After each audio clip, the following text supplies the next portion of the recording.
Hello supiu lenaute tusim ika angai misang kinun eloi pa mang boy channel hi subscribe and bot video win ka hinti movie chule ama hin tusim zong ase ji in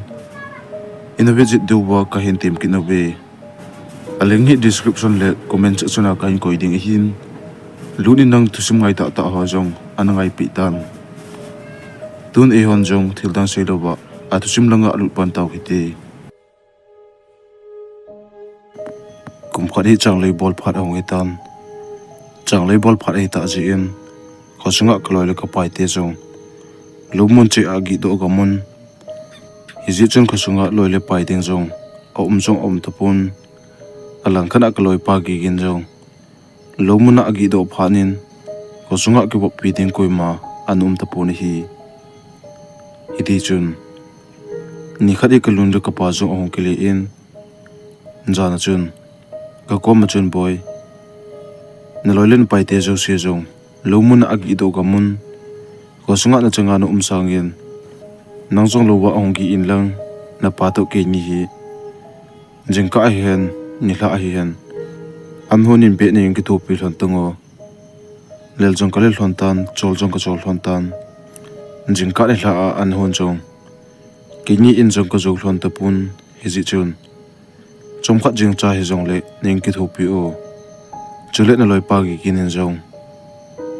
loba onggi dinga nang chu hin tip sa hlona hin chule na loi pa gi kinin jong achanga agi nom lo dan le nang chu ong le thiam khat nom do min ti tin jo asin hizia chu na pa tu ki ni jong nang tep tu goma anchang hong pu a hong ki hloni boy na long zo a hi le ononggi ti tam tin kanule ka pa ini dongin hile kejong ina ko mum sanging tin kaloi pa gi kin jong kalau balo managi hi ji chun ka tha no min ken jong hingi heno kejong hungi do tange khosunga kaloi ka pa jong koi ma tapun lobo chun ki hungi le kaloi pa gi kin jong min nom do min ti ka tin hile kanule ka pa jong jingka le mata in ki pa do hi ti tin ke ho jong zanchu ka ki chol du un hi jingko aba ala azu hin jing an chup mata ka ni un an ka ni zobun puding ho chu ka im pu un kanu le ka pa do ke hon jong lumun lang chu ka hin jo taw bin hi lumun chu gam hla je in ke ho jong ni hla lang pung khat ho bel hin ka ka hlungun lumun agam hla ji chun chol ma ka chol je un chom khat chu ki chol du un chom khat chu ba hin ka pa en jung nanu to na ni in an hon hlon lang ken thing ho ko pule le inge etin lo noi lang chu jun su in kanu to ke nin jong ni la an ning chu ka in hon hlonin bu kom la ajun ka ki sa bu che chul hlonin hi le kho zo ang jing thatan kho ajin tha jo ba hin ka pa jung bu long a hong kle pa pa in bu ong lun chun an chu ka ni khom mun hi le ka pan jong boy na loi pa gi gin jong alo mun dang ka ji phe chun nang chu ongam ti ni dongin nang nong thu chu ka sei pi le na loi pan jong jingle kong ding hi tin ke jong kong kle pa pa hi ta itin ke ho jong an kani zawun mata achun ka ki chol do ta bin hi hiti chun ajing ni kho hin ke hon jong kanule ka pa chu ka ki thopi to gomin changle chu ka hin hlobun alang khan ani hla lang pung khat ho bel chun chol ma ka chol to a hi le ken jong an hi hon ding ka tin bu lang chu ka jun phin bu chun chom ka ka cholin an chu ka hin honin hi le kanule ka pa jong ni hla kho thim hla ding ko na chun bu lang a hin jol hlonin bu ong hlon phanin ken jong an ho khon min phanin kanule ka pa ko ma hepa kaloi pa gi kin te lo lang ka jotna kaloi pa ko ma ka chi ding hi tin kanule ka pa ko ma ka sin hi le kanule ka pan jong hingi hong kile ba azu mu tin ke jong bu a ko na ki pa do ding ka ti lai ta hem kaloi pa gi gin chun bu noi langa pana a hen sap chu ka hen za in ken jong bu a ko na chun ka khai do in bu noi lang chu ka be nei le kaloi pa gi gin ahong to chu ko mo phanin ken jong kaloi pa ahong lun chu ka nga en kaloi pa ahong lun phanin gi gin ko ma gin ke jong na bu lang ba chu ong phei ding ka ti le nang nong to akitu chinin apanga me ke ho bu om khom heti ka tin kaloi pa chu ka don bu nin hi le kaloi pan chu hin don bu nin bai jana la ana pa ahonga chu nang hong thu jong ka za in na pa ko ma chu kana sei ha e bai tuni la chu ini jong wadung ju ya chi ti ti a khain ho pa hi ai le tuilung ho chu galu na he ti tin kaloi pa in hin sei ka za za chen ke jong wadung ju ka thanop to ai mat hi hen tuilung lo chu ka thanop lang ta hi ji in ken jong nonga nong hi ta nga le phanga mi bai tuilung zo ni kha lo na so tan ai zo ni kha lo na so tan tuni la chu chi na hi ti tin bu sung na chung kalu lonin kanula ka pa ko ma chun tro lai chu ka dongin ka bon ho chu ka ki khel ni hele kanula ka pan jong boy hoya chi hlon din ti ham ti ni dong hlon ni hele kinin jong badunga ai man le tuilung lo a che ding ka ti hlon dan chu kanula ka pa ka he saun ama nen jong o apang me badung ji hlona ai le tuilung nei lu ding chu singka a an dingin ngan che taw hiti ti in tro lai chu ein le do in kaloi pa to kinin jong tro lai le sa khaw kha chu ka ki pu hlonin kaloi pa ko ma bai hoi lai badung pen joi ding ti ham tin ka dong in hi le kaloi pan jong ki holu kala ngum neu kha chu jui ding ti dan a hin sein ken jong hilai gum sung ta a chu tuilung zo ki mo zo ding henam tin ka dong ta na hi le kaloi pan jong hingi ngum cha ne wanga tuilung zo tamin ai jong tam ding a hi e ngo chi lo lo hi ti ko jong ajin hla ta to hi le chi wa hi tin nong ki le wa hi ti ti ji chun ke nin jong lo mu na ko na chun wadung lang chu kan jun phei hlon ta na hi ti chun wadung ko pha hlon na hin ke nin jong wadung he tu langa ai jui ding ham asu langa ai jui ding ham tin kaloi pa gi kin chu kudung in hi le ki ginin jong bai sa lang hi jui jong le hen sa lang nga lampi chu isu do ding hin lang lang jui hlon jong le hen kalo nui lango ba lampi khu isu do hlon ding hin kon chu langin wadung jui hin te atu lang zo ai jui hi ti tin kaloi pan jong atu lang zo jui hi ti ti phanin kinin jong wadung chu tu langa ka hin joi tu hlonin ai chu kain kho tu pe hlonin tui ki dil na om pha le tuilung chu kain man hlon je in kenin jong wadung chu abam pa na ka hin joi tu hlonin hi le hiti awadung ka hin joi tu hlon jing la hin kaloi pa chun bai ipitiam ko oi nan na jingi helai mon chun chong kha ka chol na hiti tin ken jong ngta di o lal chong lel umin wadung zui chu chol cho ome chong kha tu din na ti ka tin kaloi pa to ki ni jong wadung sunga song chung kha na chung ka tu khom hlani ni hi le kaloi pa gi ginin jong bai tun kha ka mini chu tha ji itam ale ipji itam kining lo wa ko ai hon sa in ko ai hon na in ni hla amal cha chu ka ha ni a hi le ko hi a ha na chi chi in ke e zo on su e bai hilai mun anan to ding ham pa ma ga che de ding ni itin ken jong bai mal cha edu mana mo ne ne lo ding yo e ding jong gel ding hi tin kaloi pa chu to ka to khom hlonin kaloi pan jong ina nga ta di o aking zo mo khon chi in ka tin hong ki no je mingi itin aman jong oi ana cha wal chu ke thiam phanin ken jong hingi asa alanga hi ai kana khole le ting hin them hot kin no ji mo tin kaloi pa chu badung kala gamma sung lang chu azun phein kaloi pa po do ju hin ken jong odung sung la asung ho chu kain phongin ai chu kain kho kho in hi le hi chu pe ta chun kanung langa pat na mi khat hong da la chun ka hen ting do ho a hen chot pu gin ta bang chu ka hen za za in ke jong ka ai kho na a ko na chun kanung langa ka kinung hin kanung langa thil pu gin ka za na lang chu ka ka abi in hi le kanung lang ka vet tu ki tu in kanung langa chun ima om kit pu ni hi ken jong ima ka mu lo phanin a tha ai chu ka hin kho kinin ka loi pa chu ka hin nga kin hi le kanung langa ko na chun a tha mi khat ahunga kanung langa pa na ki na lang sang all a hen chana a keng khla again ta bang chu kanung langa pa na abela khain chaki ni hi le ken jong he chikit ka za za chun ko e ti dem kaloi pa hi ong kile e dem tin ka ai kho chu don lovin kanung langa ki nung hei ki nin kanung lang chu kaloi pa ham tin ka ale be ni hi le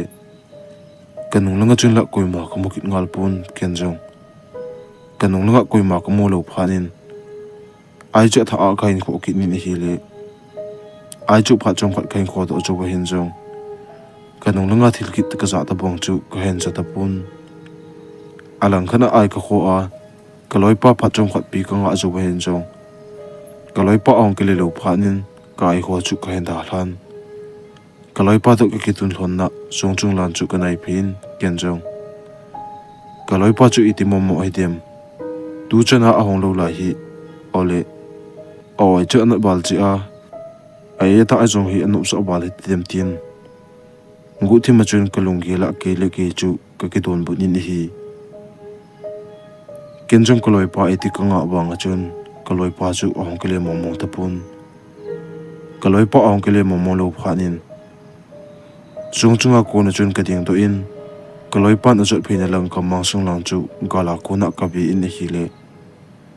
hiti a ka be pe lai ta chun gala ko na thim la a gam mang chunga ke na lang sang mi khat in olola a hen jot chu ka mu in ken jong ata sa put dan chu ka bi in hi le kaloi pa to kilo ka san kaloi pa gi kin hi tinga a hi le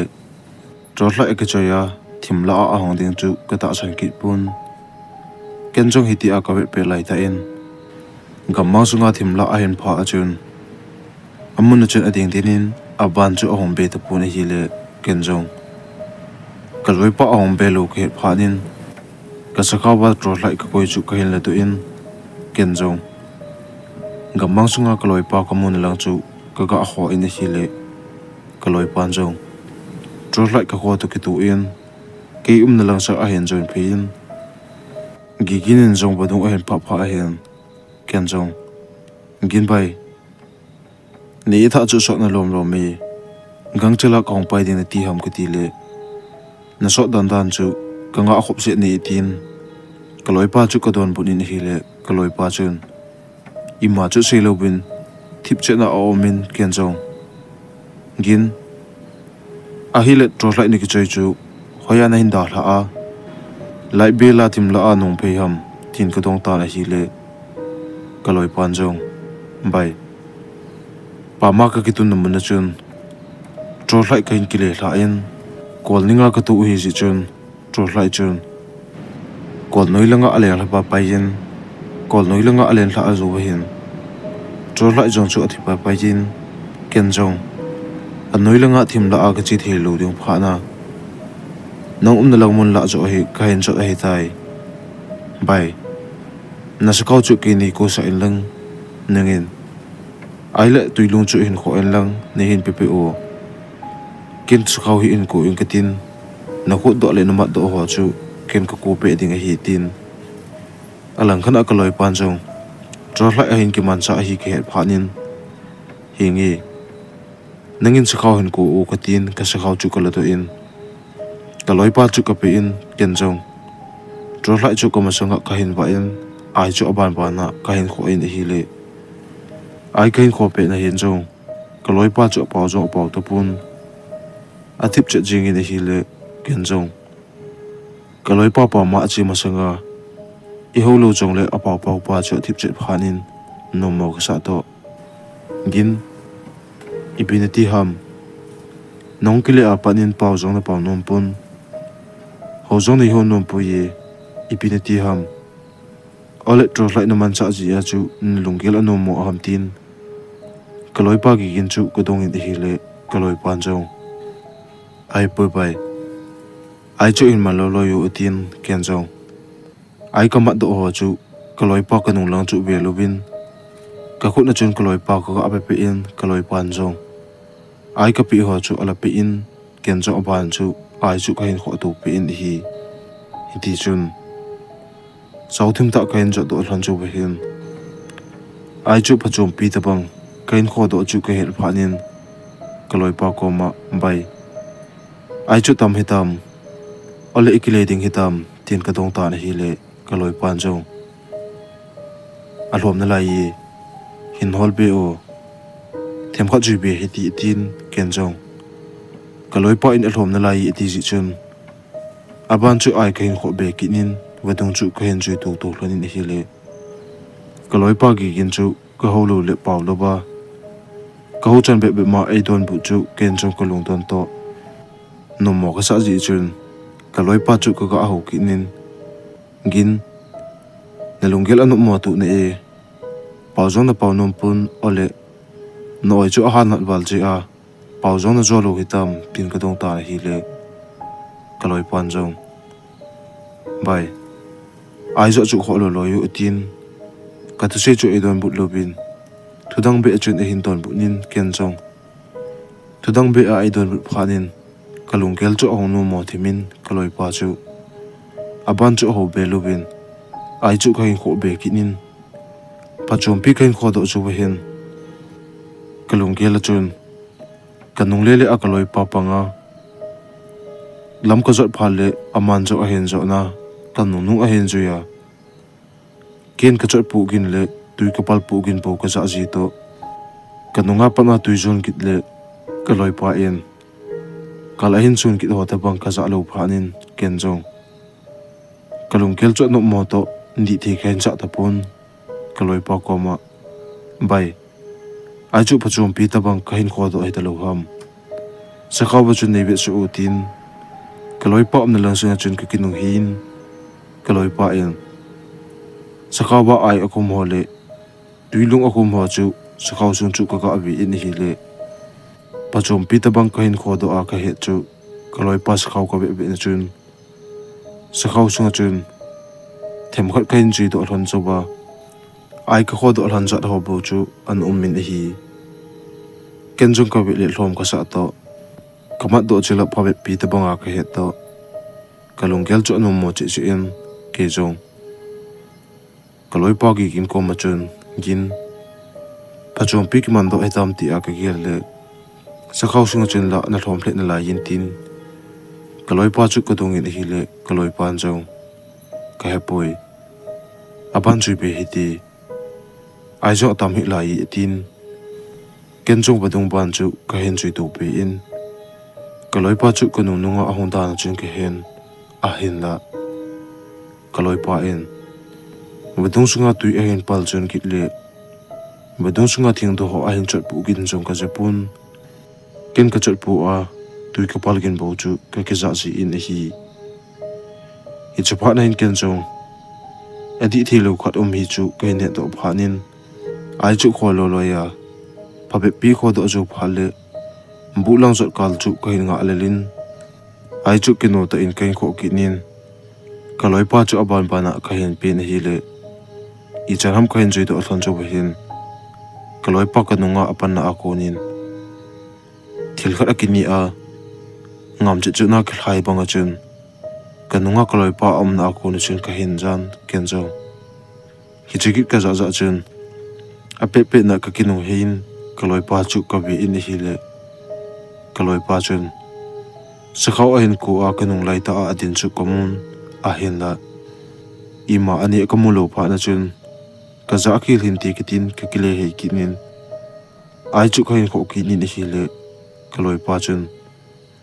til khat a hlai pu le du na ngam chu na ani banga chun kanunga pa na khain chaki nin kenjong hiti a avela khain cha pha na chun kanung langa ka kinung he kinin kaloi pa chu tro hla yak kho kin hi le kaloi pa chun ima anelo banga chun omin kilang chu ahin ve in bai ai chu kho lo yu ahin ti ki ni ne hi le kaloi pan ai pha pi kho do chu wa jong ai chu in kho lo yu a hlom na lai ati chu ka kelin hi le langlang sanga kona ahin sei ke he phanin kalungel chu ka chol do mo thei ta pun ken jong ai ka kho pe na hin kanung langa pa na chun kaloi pan thil khat ani a ngam chi chu na alhai bangin ka hin jiki nin hiti a abel bela ka za phanin ki jong lung hang thim ta chun tro hlai chun kang chela ka kinung hei to ka thu in kaloi pa chu ka kho in hi le athum be chan na a ka kho pha na hin kaloi pan jong amit chu sal hen hun na chu e be in ipitinga na nong langa nong ke ham namasang langa ai chu kho lo yo ai chu alhom na lai a hin tiki ni hi le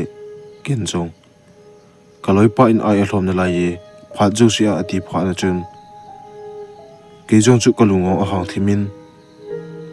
ai ka kho pum pum chun ken jong ke hel mo sa ta chun kanung langa aning khat langa ai man banga chun sung chu ka ga phongin kamit chia kanung langa kaloi pa adin lang chu ka ga be in hi le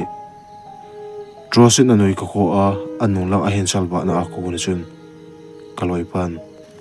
sakhaw sunga a yo chu a hu tu te ni a amana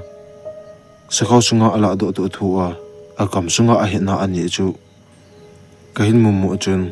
ke ki jong a hon sa in ke king zap jing in a hen la ki hen mo sa ta chun ken jo ai chu khat kain kho do phanin ka khut na chun kala in kaloi pa chu ka ka apin hi le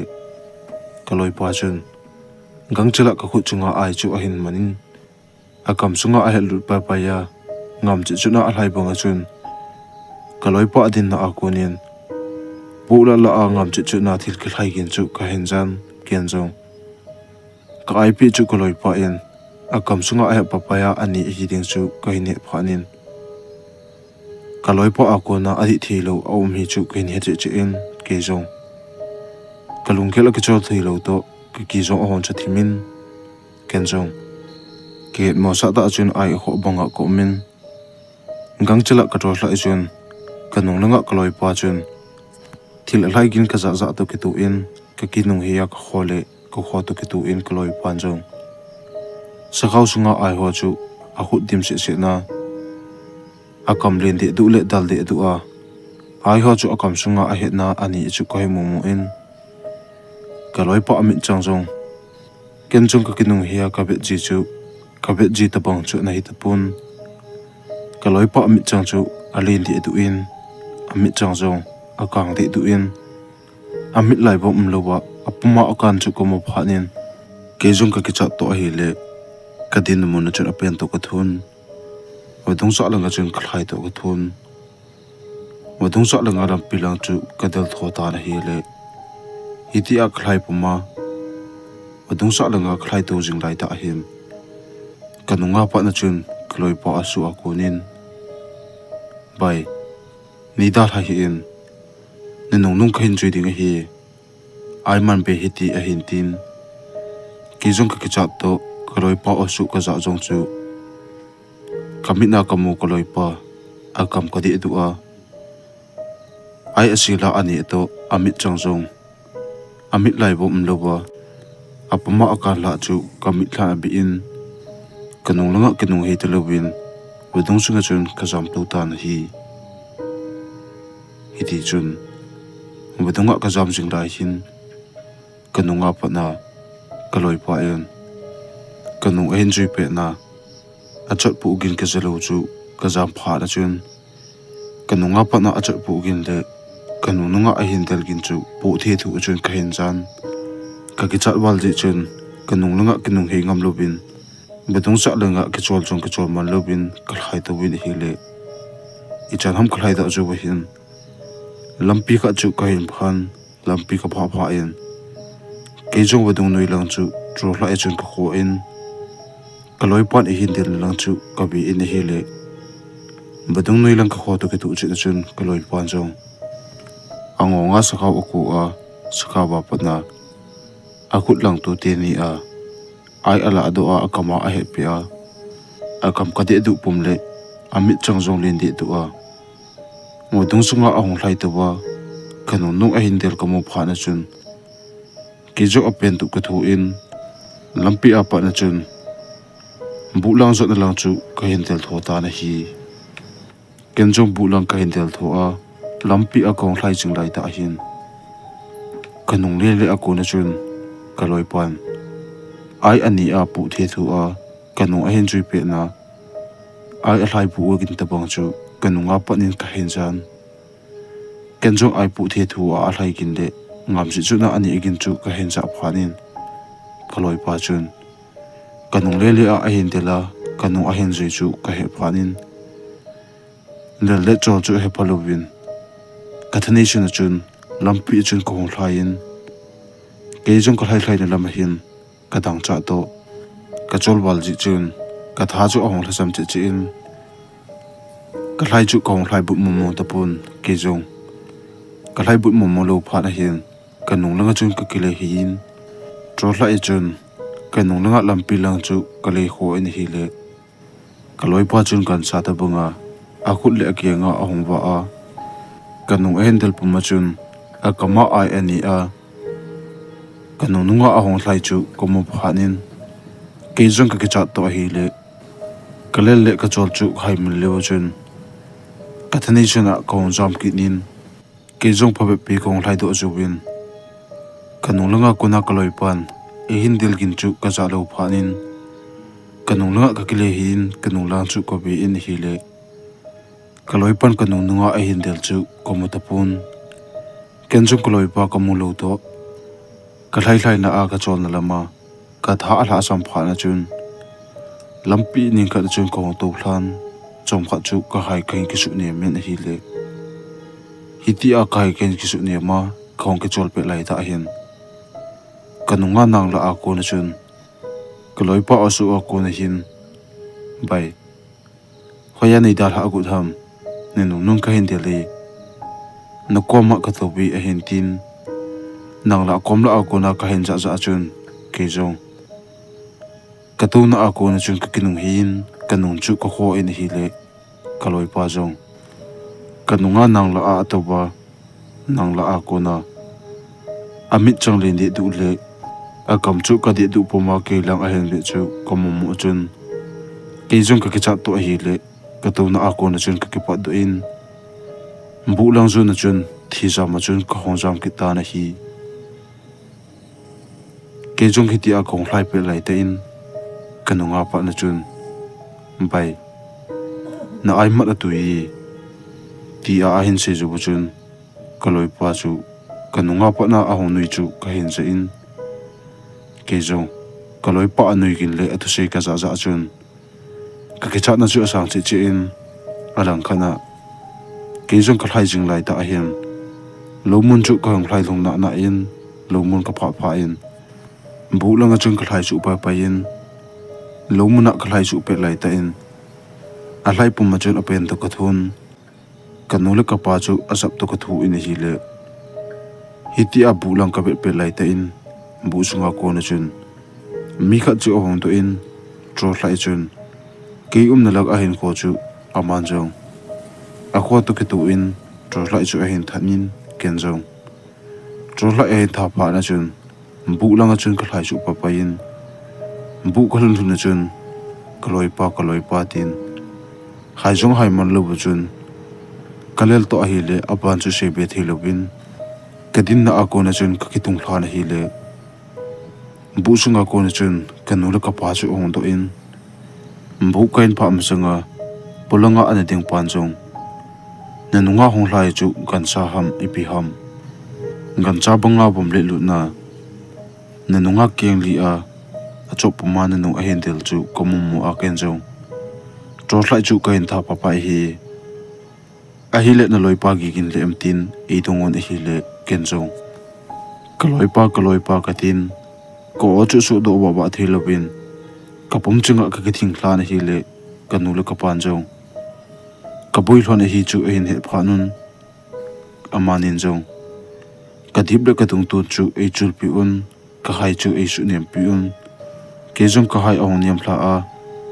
kalel le kachol ho ang kachol dom pha na chun kanula kapan jong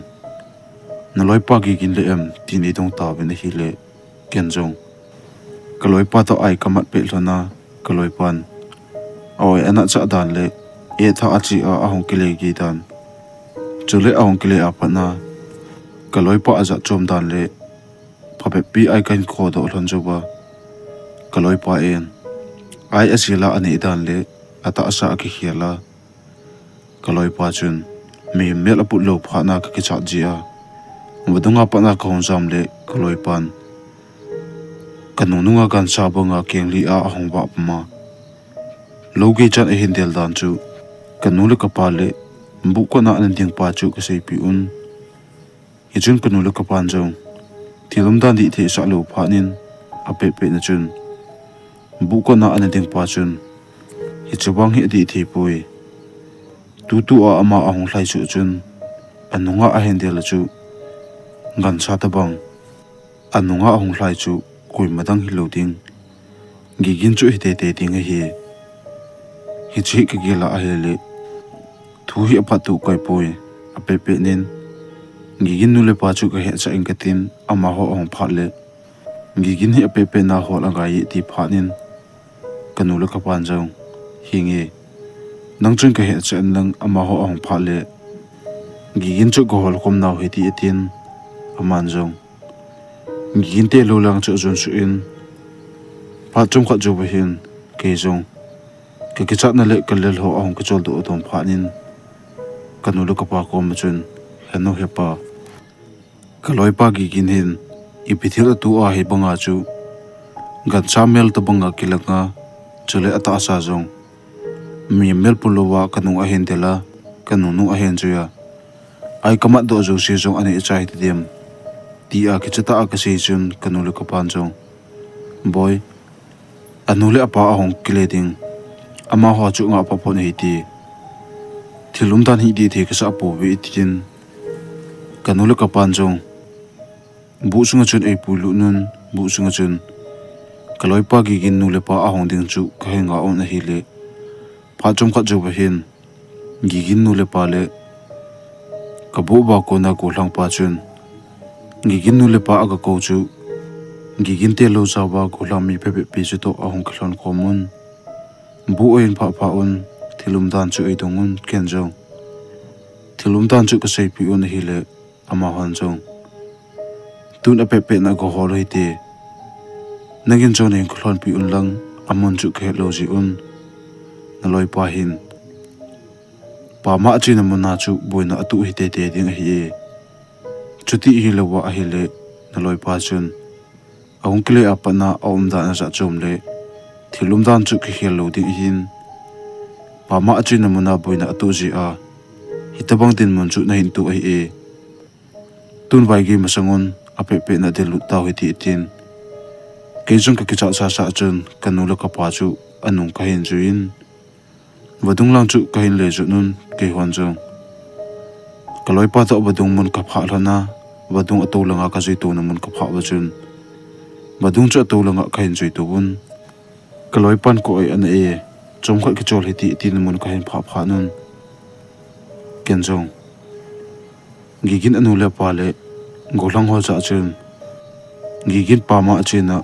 wadunga la ga ma sung lang chu ko pi in ama hon jong ta khat in chi khom hoi ti tin ke hon jong tro la le me ba chu khain ki de nun gigin achina lang ka ma sung lang chu ka ju ju ta bin hi le pha be pe ka chi do ju bun gigin in ai ma na sakha o ki ko chu gala ko na ka he mu un agal jep chu ko ho na hi le thing do chung la a bon ma de du le bon chung la a tro la ki on cha om chu ko mu pha nun ama sang pe na pang pan jong khongai bu a hen tin hi chun aman jong thing kha cha la in thing do apul ha na la le bon ma de du a thing do ho amun mun chu mola chun a hen chunin hi le asu tu ki tu chun asu na mun chu bon nang la a hin chu bon nang la chu a hin chu kha kha en ki hon jong bon nang la chu gi kinin a hin ke chu kha a bon nang la chu hlum mang hi ting ka hin hel pha nun ngulang aching thei dom ho chun khaw khat a hen janun khaw ho jan jo phanun mi khat chun khaw ho chu oi a kanun bon nang la chu chom lu nun bon nang la chu hin mai le le in hi le gigin ata sa chu ai mai kha kha in aman jong hilaya aw mi a hin tin hi chu pha na chung ko lang ho chu bon nang la chunga chu chom lu nun khaw gi hi nau mun chun gigin ata sa chu a hin kai do un bon nang la akona a hin kai do chu bun gigin chu akam sung le oi sung chu pu in gigin chun bon nang la a ka chu lu chu ba ki thu pi ngai cha a pen chu wadung sunga kan pe na ai kan kho pe na tui git a wal che a kaloi po a pen git chung kana za lo hin chule wadung mana ko na kaloi po a thin mun chu a ki kam phla chi a kaloi po a pen git ka za lo hi chu kai he do phanin kaloi pa gi gin chu kain i balin gi gin koma gin ni ngai da min tin kaloi pa gi gin chu kan hu do zo ta lo ji in ngai tam chu ka ki thu min hi chut ma han jong pun ho achun ata sa chung chu hin thi hul pi un gi gin ata sa chu ko long hon jong bu langa a hin po pheun azal ma ma chun bu a koi shot lo ben lo muna agi se se le golang ho se se chun gi gin ta sa chu ka him pule un khosung langa khong kele ta bun hi ken kan he lo wanga kaloi pa hin athi ju ba chu modunga kananga nga ajing a hel phana a hla a hi eng hla pi a chule ai kama do hlan jo se jong ama in ani chai su ke ya